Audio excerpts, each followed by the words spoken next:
morning and welcome to Creative Mornings Winnipeg, our first event for 2023. On behalf of our Creative Mornings team, we're so excited to kick off the new year with you all today. We've strived to highlight enticing and inspirational themes over the last couple of years, and we're really looking forward to continuing the fun with you all.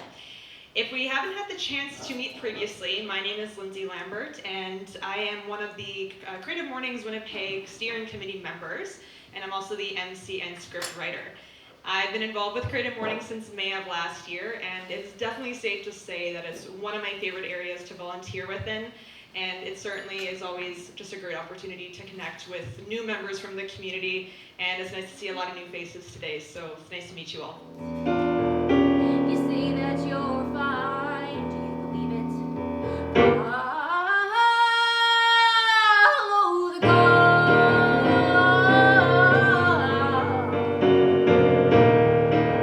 Hey,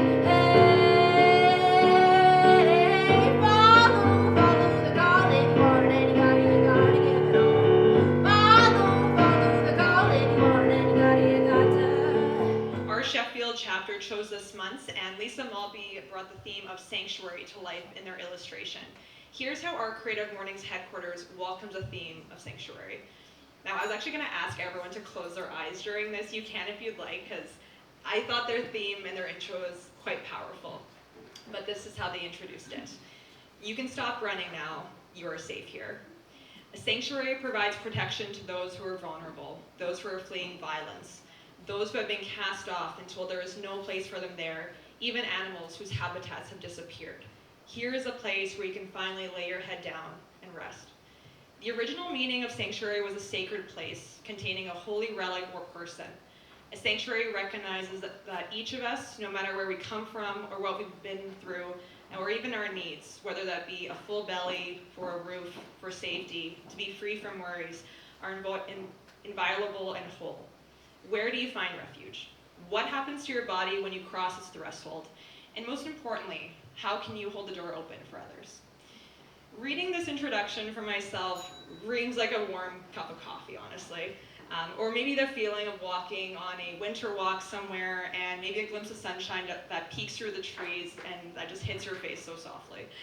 When I first reviewed the theme, I simply took in a deep breath and instantly felt safe. And it's with that where I personally find my sanctuary.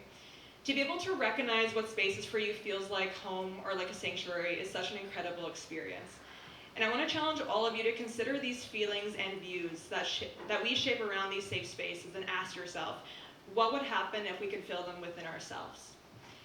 Could you imagine how these spaces would feel even more light if we entered them knowing that we already felt comfortable, confident, and simply content within ourselves?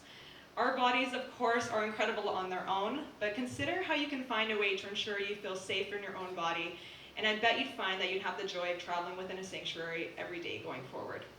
Everyone is creative. A creative life requires bravery, action, honesty, and hard work. We are here to support you, to celebrate with you, and encourage you to make the things you love.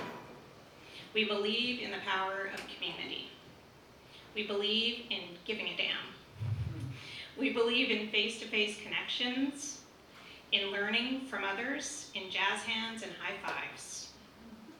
We bring together people who are driven by passion and purpose, confident that they will inspire one another, and inspire change in neighborhoods, cities, and all over the world. Everyone is welcome. The Winnipeg chapter has also made a commitment to reflecting diversity and ensuring inclusion for our events. We've seen some of that today. Located in one of the most diverse communities in North America, we are inclusive as we are creative, and we will be creative in order to achieve inclusion. We believe in the value of diversity of perspectives, audiences, and industries as we create safe events to debate and discuss what it means to be creative. We will celebrate multiple approaches and points of view, and we will be mindful and purposeful in building a culture where these differences are not only valued, but are celebrated. And now it is my privilege to introduce our speaker and a good friend and colleague of mine, Kirsten Wurmann. Kirsten is a librarian, an art lover, a walker, and a formal hostel owner. She is passionate about social justice and creating access to information for all.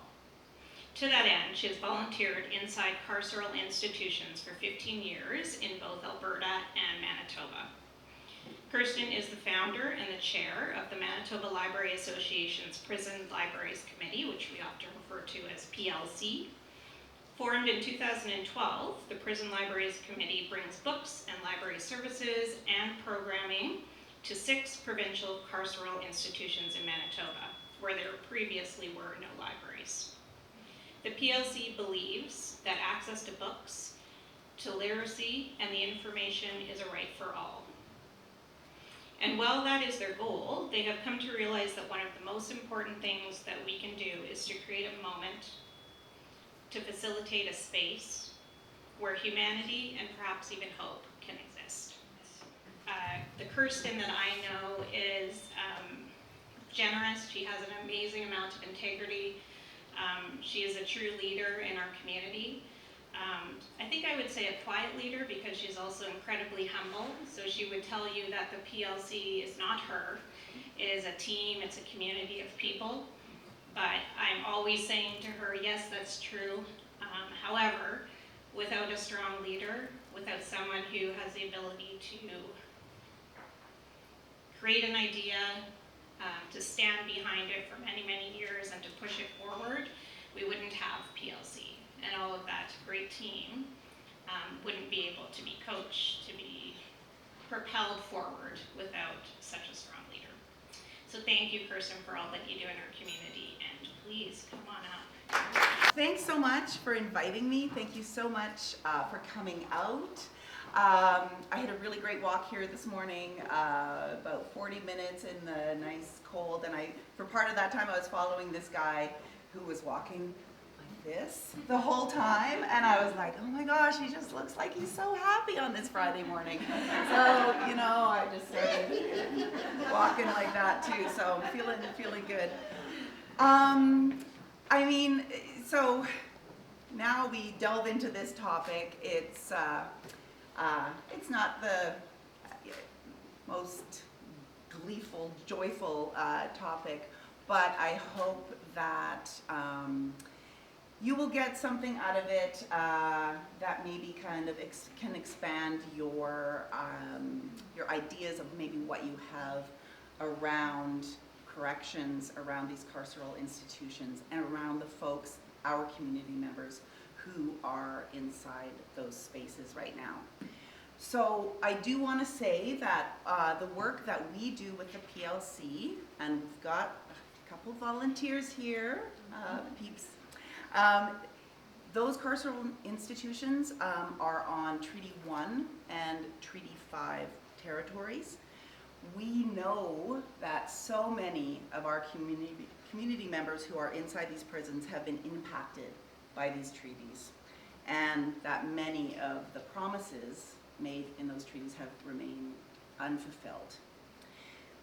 And yes, I do always acknowledge that I'm just one of a team of volunteers, and it is that team, those volunteers, and the community members inside that help guide the work that we do, including, this is the logo for our committee, and it was created by a woman inside the Women's Correctional Center. Should I just point it? Okay. So yes, we were founded in 2012. We are all volunteers, every single one of us volunteers. We have little to no funding, aside from the $500 a year that we get from the Manitoba Library Association. Thank you so much. And we serve really only provincial institutions. And this is because we found that that is where there was the largest need, i.e. there were no library spaces or materials. And I think that might bust some of your preconceived notions. This is not Orange is the New Black. This is not Shawshank Redemption. And there are no libraries. So we first went into the remand, which is actually pictured here. This is a graphic that one of our volunteers created Right downtown Winnipeg on Kennedy, you might have walked past it, doesn't look like a prison, looks like an office tower. So we went into the remand and started doing programming in there once a week. Then the Women's Correctional Center heard about us. They contacted us and asked us to come into their new facility and do some library programming and bring books in, create a library. Then Headingley Correctional Center contacted us, the same thing. They said, we've heard what you're doing at WCC, and they wanted us to come in. We now are just in the midst of creating a library at Milner Ridge. We have a volunteer who works up at the PAW with the regional system up there and has been going into the PAW Correctional Center for the past 5 years, I believe. And we have also supported the Manitoba Youth Center and Agassiz Youth Center. Okay, some stats, keeping it real. So these are from the Correctional Statistics Dashboard. And you can look up any sort of statistic nationally, and then it's broken down into the provinces as well. So, incarceration rate per 100,000 nationally, it is 41. In Manitoba, it is 158. 70% of folks who are serving time inside correctional institutions are in remand. That's actually not that unique to Manitoba. I think the national rate is 65%. So remand means you haven't actually been sentenced yet. So these are folks awaiting trial or awaiting their sentences, 70%. Wow. In terms of incarcerated adults, 31% nationally are Indigenous. In Manitoba, it's much, much higher, 77%. And in some of the institutions, it's as high as 85, 90%. So I think we all know, the research is clear, reporting has been very, very clear, that this huge overrepresentation of Indigenous and people of color is the direct result of the damages and intergenerational trauma of colonization and systemic racism. Access to information is a human right.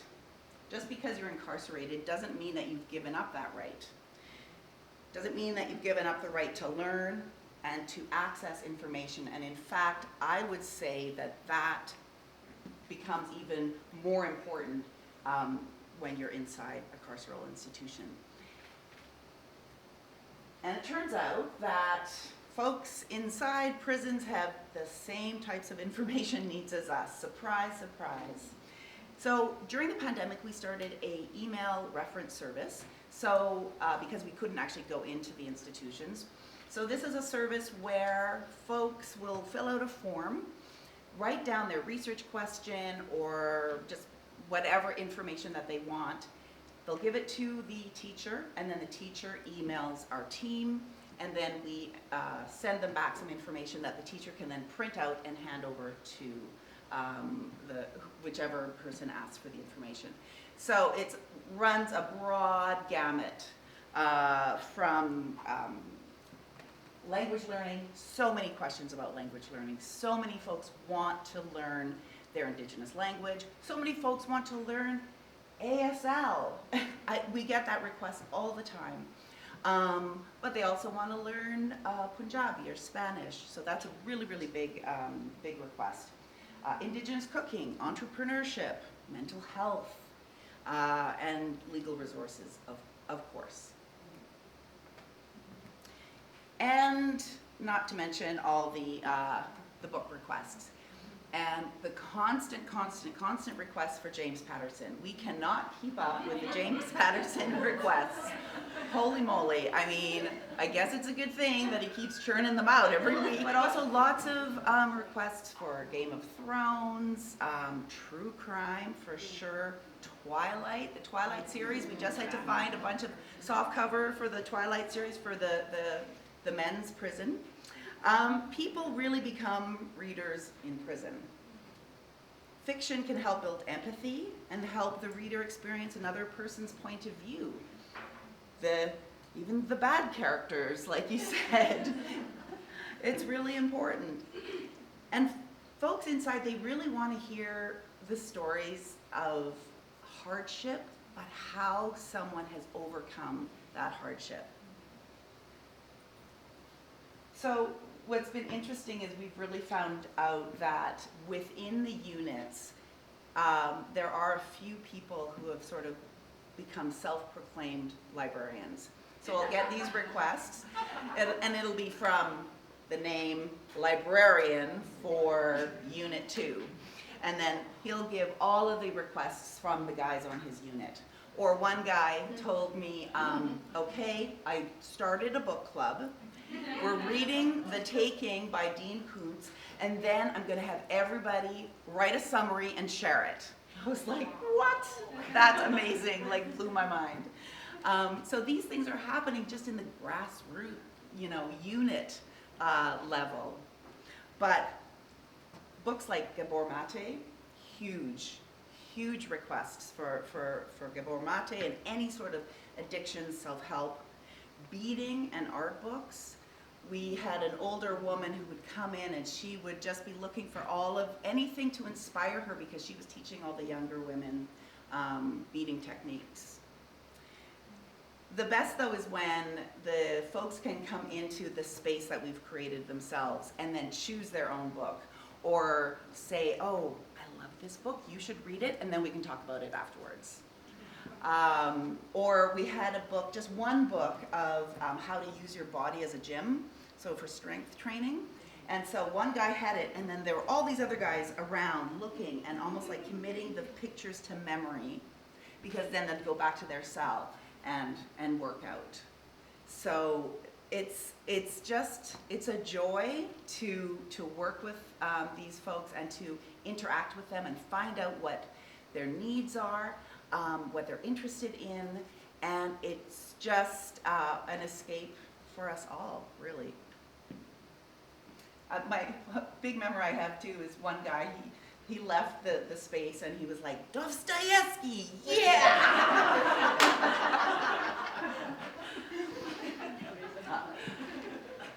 Okay, so, but despite this need, prison libraries are very much overlooked in Manitoba prisons.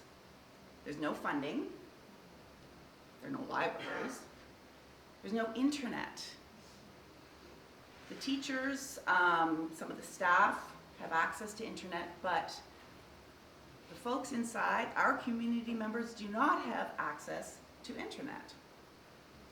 In Manitoba, we have no provincial legislation to mandate that there should be libraries in prison, like there are for federal institutions, where there are some commissioner directives that say every library, federal library needs to have a library, federal prison needs to have a library, they need to have a library staff person, and here are the books that they have to have, which includes a bunch of legal resources.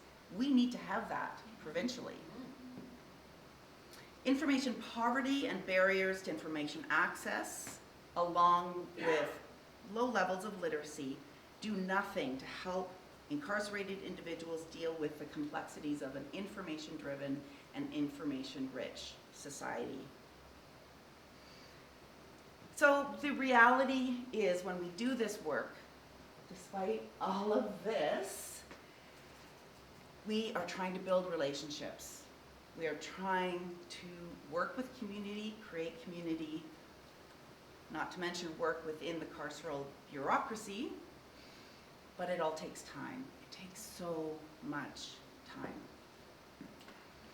So we take our time, we persevere, and the folks that we work with, whether it's the incarcerated folks, whether it's the teachers, the guards, the counselors, they know that we are in it for the long haul.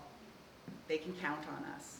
We work with a community development model where we go in and we're not going in there as the experts, that we know everything. We're very much, we're learners in an unfamiliar space. So we really approach the work as, we're co-learners. We're learning alongside you. We try to meet our incarcerated community members where they're at. We're not non-judgmental as much as we can be. We're information-based. We try to be inmate-led.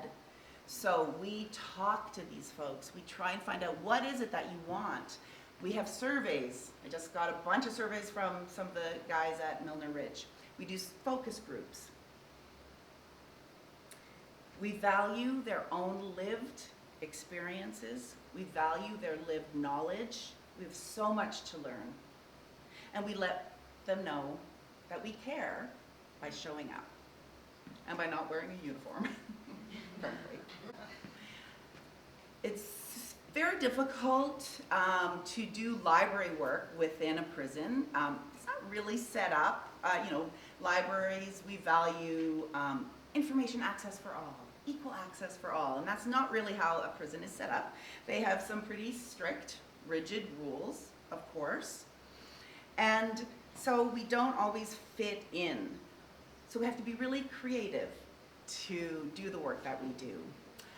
For instance, during the pandemic, we created, like I was saying, the email reference service. And that really was able to happen because of all the relationship building that we did with the teachers. During the pandemic as well, we created community care packages that we delivered to families of incarcerated folks and also to halfway houses. So we all know that there are some really huge systemic changes that are desperately needed to address the institutional racism and colonial trauma and hurt that exists within and for so many of our community members. And we see that out in our community right now. It's not just in the carceral institutions. But that big systemic change that can seem pretty overwhelming to a group of volunteers. So what we've come to realize and to understand with our work is that sometimes we have to focus a little smaller to, I guess, go a bit simpler. So we often look at and work towards creating that humanizing moment as sanctuary, creating a sense of community as sanctuary, creating connections to themselves, to each other, to the books as sanctuary, and offering care for each other, for themselves, for ourselves, also as sanctuary.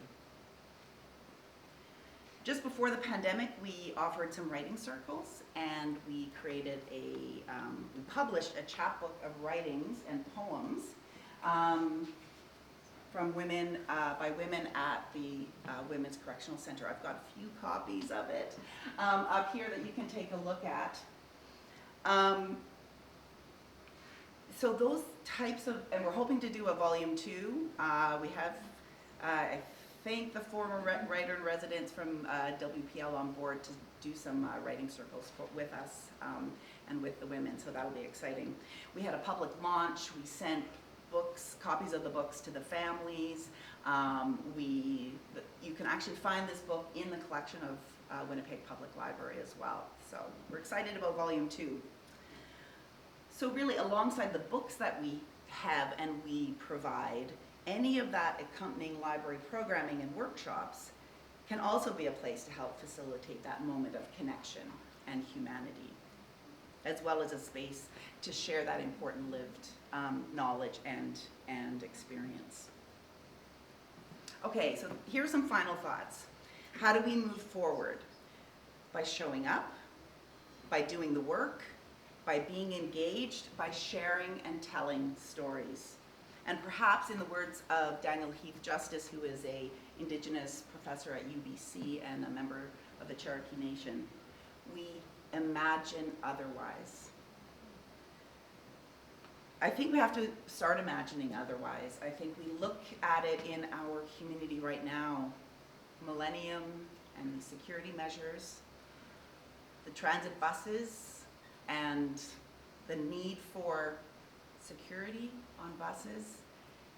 Let's try to imagine otherwise and not go this route of security for our safety. Imagining otherwise, says Daniel Heath Justice, is rooted in telling stories.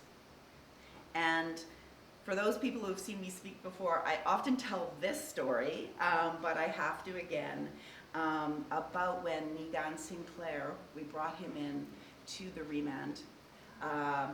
When we first started our work, Negan Sinclair, of course, Indigenous academic, writer, columnist, and he came in, he had just finished collecting for the anthology Manitowapo, which had a bunch of stories and history over the last 100 years of Indigenous writings.